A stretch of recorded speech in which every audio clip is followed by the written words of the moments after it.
बाबू जिस उम्र में आप लोग हैं ना, उस उम्र में जलन, ईर्ष्या, द्वेष, मतभेद, कलह, चालाकी, स्वार्थ, होशियारी, ये सब स्वतः ही आ जाएंगे। और ये सब आना कोई बड़ी बात नहीं है। इन सब से खुद को बचाना बड़ी बात है। अगर गुस्सा आ रहा है आज के इस दौर में आपको, तो स्वतः स्वाभाविक है गुस्से का आना। अगर आपको इस दौर में क्रोध के साथ साथ दूसरे को अपमानित करने की भावना आ जाती है, या चालाकी दिखाने की भावना आ जाती है, दूसरे को दबाने की भावना आ जाती है, तो ये स्वाभाविक है, ये कोई बड़ी बात नहीं है। ये दौर ही ऐसा है। इस उम्र से जो आप लोग गुजर रहे हैं, उस उम्र में अपने बगल वाले को देख करके जलना, ये स्वतः आ जाता है। लेकिन ये अस्थाई नहीं होता है। ना ही क्रोध अस्थाई होता है, ना ही वैर अस्थाई होता है,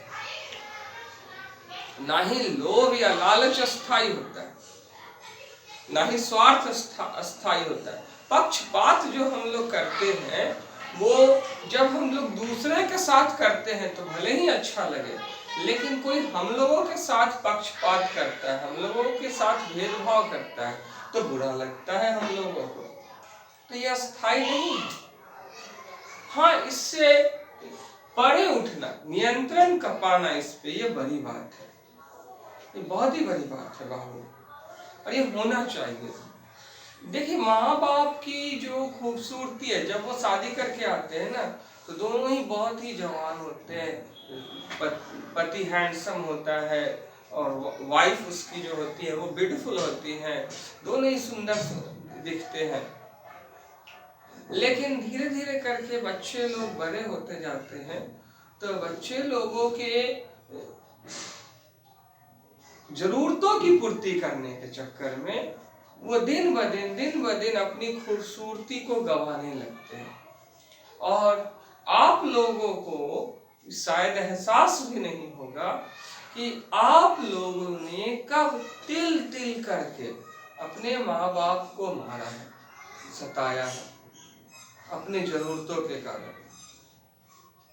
क्योंकि जैसे पैसे आने आपके लिए कठिन काम है अभी, उतने ही कठिन काम उनके लिए भी है, और कभी इनिशियल फेज में रहे होंगे।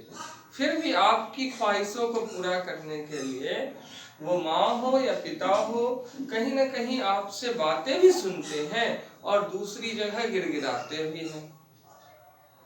तो इस कारण से देखिए, जो आप लोग बातें बोलते, ताना मारते हैं, वो ताना जो है वो एक तरह से स्लो पॉइजन है। क्योंकि वो लाइट वे में आप लोग टॉर्चर कर रहे हैं अपने पेरेंट्स को, और धीरे धीरे करके अपने माता पिता को प्रताड़ित कर रहे हैं, और उसका असर उनके आंखों पे दिखता है, उनके गालों पे दिखता है, उनके दांतों पे दिखता है, उनके बालों पे दिखता है, उनका पेट के अंदर जो कब्जियत होता है, कभी बुखार लगते हैं, ढंग से खाना नहीं खाते हैं, गैस की प्रॉब्लम हो जाती है, इन सब चीजों पे दिखता है। स्लो पॉइजन, धीरे धीरे करके असर होता है। और आप लोग तो दोस्तों में मशगूल हो जाते हैं, हाँ हाँ ही करते रहते हैं, और आपको जब आपके माता पिता की शक्ल जवानी में कुछ और है और अब भी कुछ और हो जाती है, तो आपको लगता है कि उम्र बढ़ा है इसलिए शक्ल ऐसा हो गया। नहीं, वो केयरिंग नहीं होने के कारण शक्ल ऐसा हो गया। केयरिंग नहीं करते हैं ना, तब उनकी शक्लें बिगड़ जाती हैं। शक्ल कभी भी बिगड़ती है तो उसका एकमात्र कारण होता है टेंशन या डिप्रेशन या एब्सर्डिटी, ठीक है, negative thinking, worry about tomorrow, anxiety, जो चिंता फिक्र होती है, तनाव होता है, दुख होता है, मलाल रहता है, इन्हीं सभी के कारण उनके स्वास्थ्य पे बहुत ही बुरा प्रभाव पड़ता है। और आप लोग अपने दोस्तों में मशगूल रहते हैं। नहीं, ये सब चीजें सही नहीं है। आप लोगों का नैतिक कर्तव्य बनता है, क्योंकि समस्या आप लोग खड़ी कर रहे हैं, तो हल भी आप ही लोगों के पास है। कभी पिता से लिपट जाइए, कभी माँ से लिपट जाइए, उनसे हंस बोल कर बातें कीजिए। आप लोगों में से कई लोग ऐसे होंगे जो घर का एक काम नहीं करते, खासतौर से बेटियों को अगर वो पढ़ाई करती हैं तो उन्हें एक भी काम करने को नहीं कहा जाता है कि चलो पढ़ रही हैं। तो आए दिन एक स्कूल में हम पढ़ाते हैं, तो उस स्कूल में अधिकांश बच्चे को माँ बाप काम करने को नहीं बोलते, खासतौर से लड़कियों की पढ़ाई कर रही है, खुद ही खाना वगैरह बनाती है, और बेटियां मोबाइल फोन पे लगी रहती है। नेट एजुकेशन का सिंबल माना जा रहा है आज के दौर में, और ये सही नहीं है। आज के इस दौर में इंसान की मेमोरी पावर पे जो प्रभाव पड़ा है नेट के आ जाने से, उस किसी ने ठीक ही कहा है कि फोन स्मार्ट हो गया है और इंसान आउटडेटेड हो गया है। बहुत अजीब बात है। आज इंसान अगर नया नंबर ले ले तो 6 महीने में उसे अपना नंबर याद नहीं होगा, क्योंकि वो जरूरत ही नहीं समझता है। और ये संस्कृति पे भी हमला एक तरह से माना जा सकता है। भारतीय संस्कृति में एक बात कही गई है कि पुस्तक में जो ज्ञान है ना, वो ज्ञान हमारे किसी काम की नहीं है। जो हमारे मस्तिष्क में ज्ञान है वही काम की है, ठीक है। अब ये तो सिंपल वे में समझा जा सकता है कि इसीलिए पहाड़े रटा दिया कर जाता था, हम लोगों को कविताएं रटा दिया जाता था, है ना।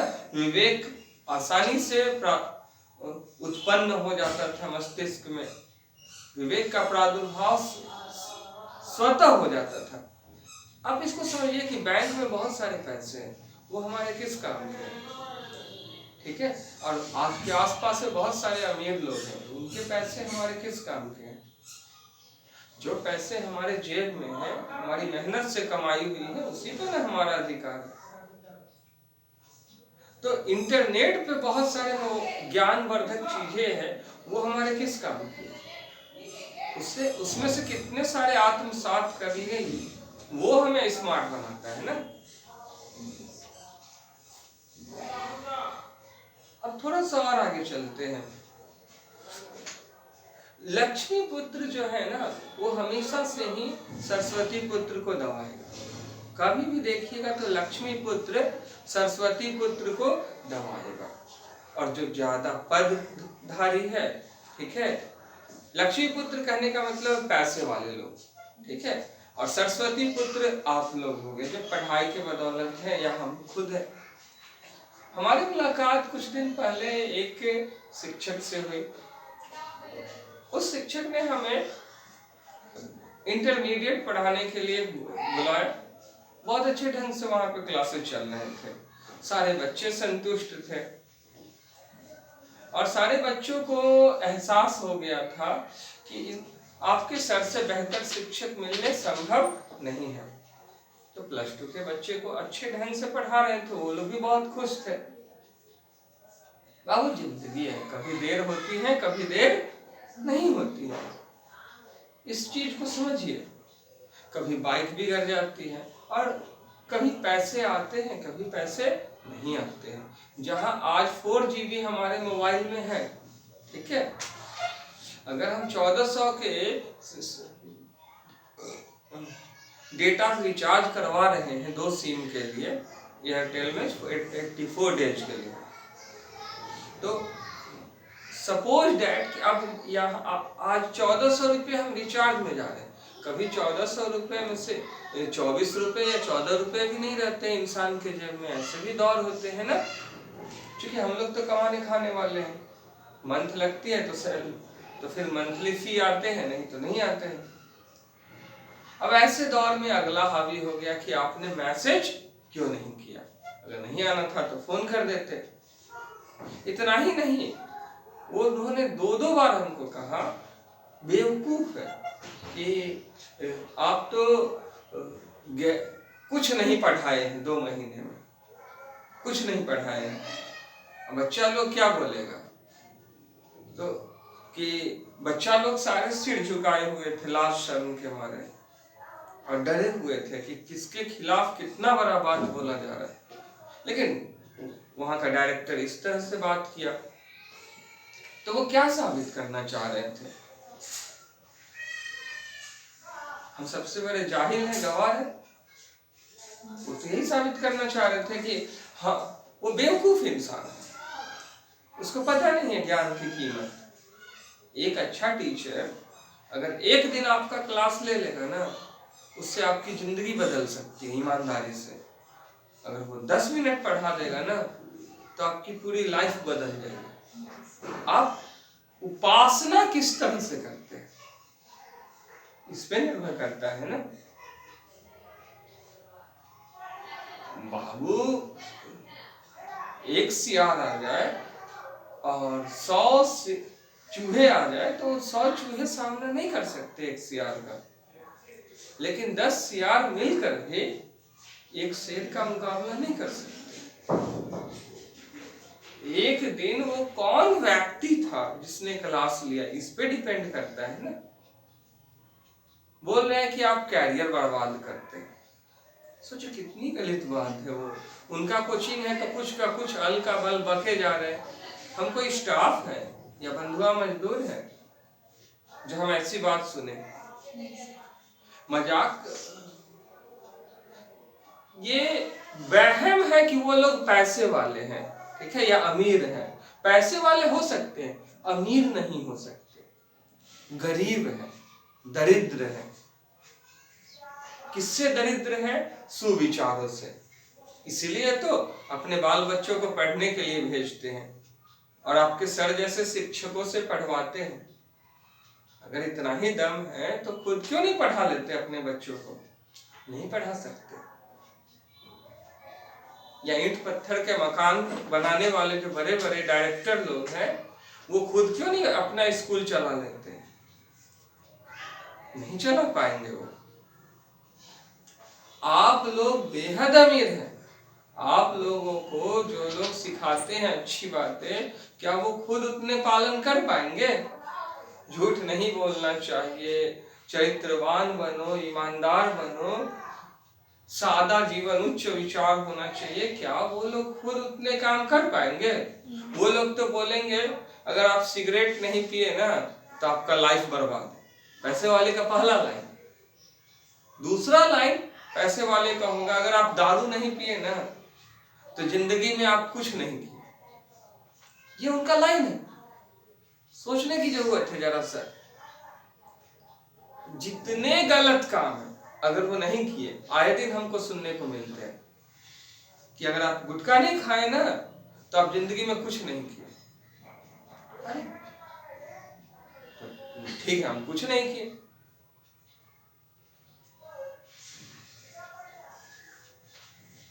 Shweta, come here.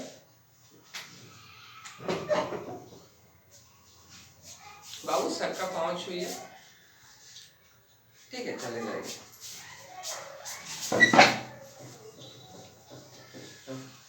आपको बुरा लगा क्या?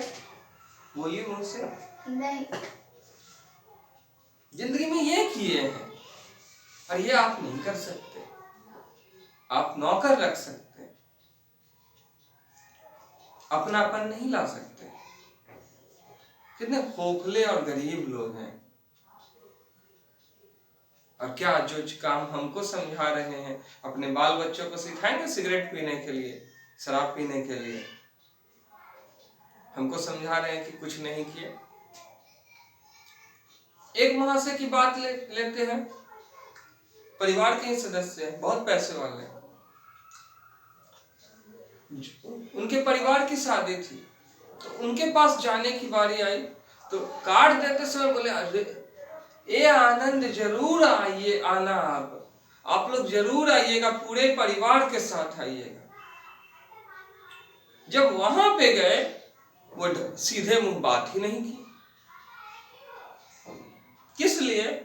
कि आपके सर के पहनावा बहुत अच्छे हैं, गॉड ने बहुत ही ज्यादा सुंदरता दी है और आंखों से तेज झलकता है। तो ये सब चीजें हजम नहीं हो रही, उनमें जलन है।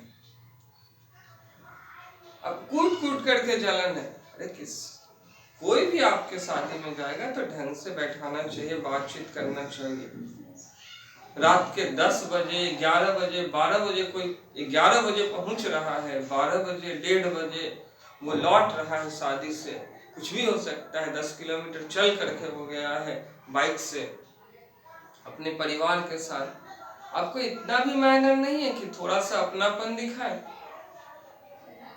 तो वो अलग अकर में जी रहा है। वो पैसे वाले हैं, वो ये सोच रहा है कि हम पैसे वाले हैं तो दिन को रात बोलेंगे तो वो सही हो जाएगा, रात को दिन बोलेंगे तो वो सही हो जाएगा।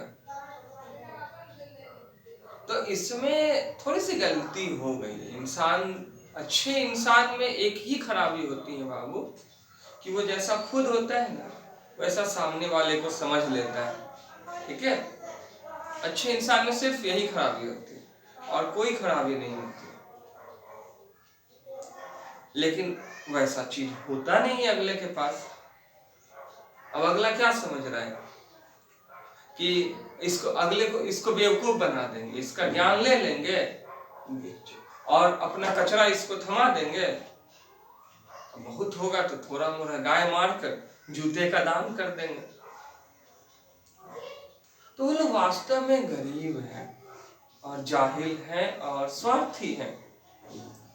और ये कोई नई बात नहीं है, ये दुर्योधन के युग से चले आ रहे हैं। ठीक है, उल्टे पुल्टे तर्क देते हैं बहकाने के लिए। इन सब से बाहर निकल करके आप लोगों को चाहिए कि कुछ आपस में एकता बना करके बड़ा कीजिए। अच्छे लोगों में अगर एकता हो जाए ना तो ईंट पत्थर या टीना का डब्बा इकट्ठा होते देरी नहीं लगती। सीमेंट बालू के मकान, कहने का मतलब है, और ये बस कार वगैरह इकट्ठा होते देरी नहीं लगती। अच्छे लोगों में बस एकता की कमी होती है। अगर एकता हो जाए, आइडियाज आ जाए, ठीक है, आइडियाज आ जाए, फिर देखो वो कैसे रन करता है।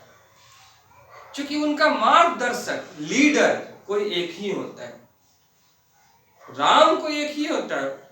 वानर सेना का नेतृत्व करने के लिए राम की जरूरत है। वो राम को एक ही हो सकता है। मैन पावर को साकार रूप देना, सही जगह पे पहुंचाना, ये कार्य सभी में नहीं होता है। और उस पे अटूट विश्वास जिसको हो गया, जिस जगह पे हो गया, वहां से तो नई गंगा बह ही जाएगी। वो एक हिमालय है जिससे नई गंगा बहेगी तो बहेगी। उम्मीद करते हैं कि आप लोग ऐसे लोगों से खुद को बचाएंगे। बचाएंगे क्या, इनसे बचने का सिंपल सा रास्ता है, इनसे नाता तोड़ दो। ये लोग मरे हुए हैं, इनको उपदेश देने की या समझाने की भी जरूरत नहीं। और अच्छे लोगों के करीब हो जाओ। सबसे पहले रिश्तेदारों से नाता तोड़ो, क्योंकि अगर कोई रिश्तेदार है और ऐसे हैं, घमंडी है, तो वो आपको हमेशा ही ब्लैकमेल करेंगे, बेवकूफ बनाने की कोशिश करेंगे। तो उनसे दूरी बनाओ, रिश्तेदारी से दूरी बनाओ। दूसरी बात ये कि गलत चीजों से एकदम रिलेशन तोड़ दो। अगर चाय पीना स्वास्थ्य के लिए हानिकारक है, उससे गैस बनते हैं, छोड़ दो, नाता तोड़ लो, खत्म है कहानी। फिर देखो ना, आपकी जिंदगी में नई शुरुआत हो जाती है, बाहर आ जाते हैं आपकी जिंदगी में।